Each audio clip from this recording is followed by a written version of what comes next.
أعوذ بالله من الشيطان الرجيم بسم الله الرحمن الرحيم والعصر إن الإنسان لفي خسر إلا الذين آمنوا وعملوا الصالحات وتواصوا بالحق وتواصوا بالصبر.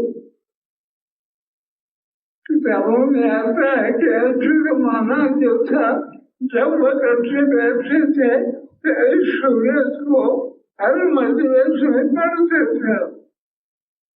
اس سورت میں آپ بیان ہے کہ زمانے کی قسم عام لوگ نقصان میں ہے جو موت تک کلمہ نہیں پڑھتے اسباب بناتے ہیں دوزخ کی آگ میں جائیں گے.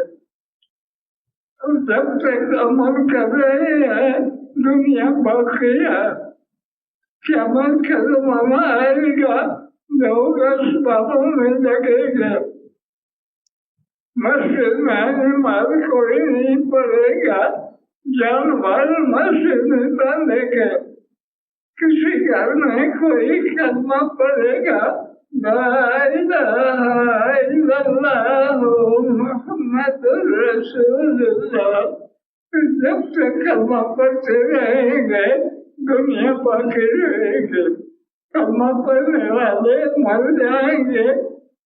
کوئی کلمہ پڑھنے والے نہیں رہا تو ایک آواز شروع ہوگی جس سے سارے انسان مر جائیں گے. جب تک کلمہ نہیں رہے گا ساری دنیا فنا ہو جائے گی. اس لیے کوشش کرنی چاہیے جو کلمہ نہیں پڑھتے ان کو کلمہ پڑھائے. جو کلمہ پڑھتے ہیں کبھی نماز پڑھتے ہیں کبھی نہیں پڑھتے. جب نماز نہیں پڑھیں گے 2,88,00,000 سال دوزخ کی آگ میں جائیں گے. اور قیامت کے زمانہ آئے گا تو لوگ عمل چھوڑیں گے. تبلیغی عوام آفیشل مسجد میں کوئی نماز نہیں پڑھے گا جس کے جانوروں کا مکان نہیں ہوگا. مسجد میں جانور بولے گا. نماز کوئی نہیں پڑھے گا. قیامت آئے گی.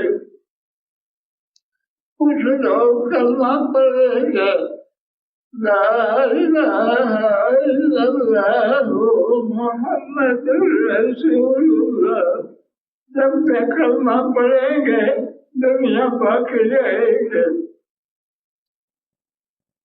کلمہ پڑھنے والے مرتے جائیں گے.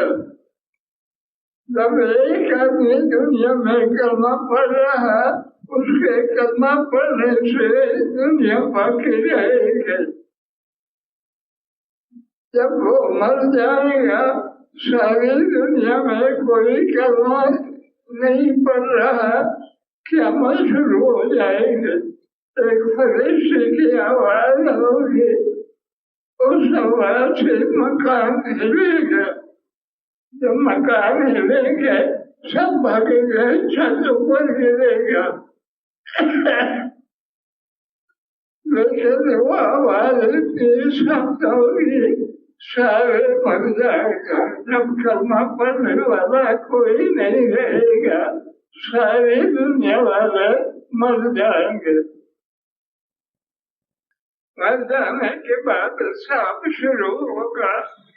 جنہوں نے موت سے کلمہ نہیں پڑھا مرد عورتیں بچے سب ننگے ہوں گے. سامنے دوزخ کی آگ ہوگی. ننگوں کو بھی فکر ہوگا حساب سے کیسے بچیں گے.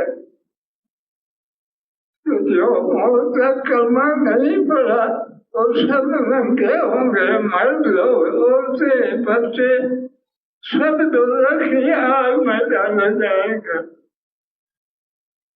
پیغمبر اور پیغمبروں کے جو عمل کرتے ہیں ان کے لیے دوزخ کی آگ کے اوپر راستے بن جائے گا. اس راستے سے جنت میں جائیں گے. جنت ہے، جو کلمہ پڑھتے تھے، نمازیں پڑھتے تھے، رمضان کے روزے رکھتے تھے، سب لباس میں ہوں گے، کافر سب ننگے ہوں گے، مرد بھی عورتیں بھی بچے دوزخی آگ میں ڈالے جائیں گے، اور جنت میں جب جائیں گے ان کے لیے راستہ بن جائے گا، اس راستے سے جنت جائیں گے۔ جنت میں اللہ کی نعمتیں ہوں گے، بڑی نعمت پیغمبر کی رحمت ہوگی، اللہ تعالیٰ کی رحمت ہوگی۔ باقی جنت میں باہر ہوگا، جس کا پھل کھانا چاہے گا تو وہ اس کا پھل قریب آ جائے گا، اسے کھائے گا۔ اور سب سے بڑی نعمت محمد صلی اللہ علیہ وسلم کی زیارت ہوگی۔ اس لیے سب کوشش کریں کہ یہ کلمہ پڑھے، نمازیں پڑھے، رمضان کے روزے رکھے، ان عملوں سے جنت میں جائیں گے۔ ساری بس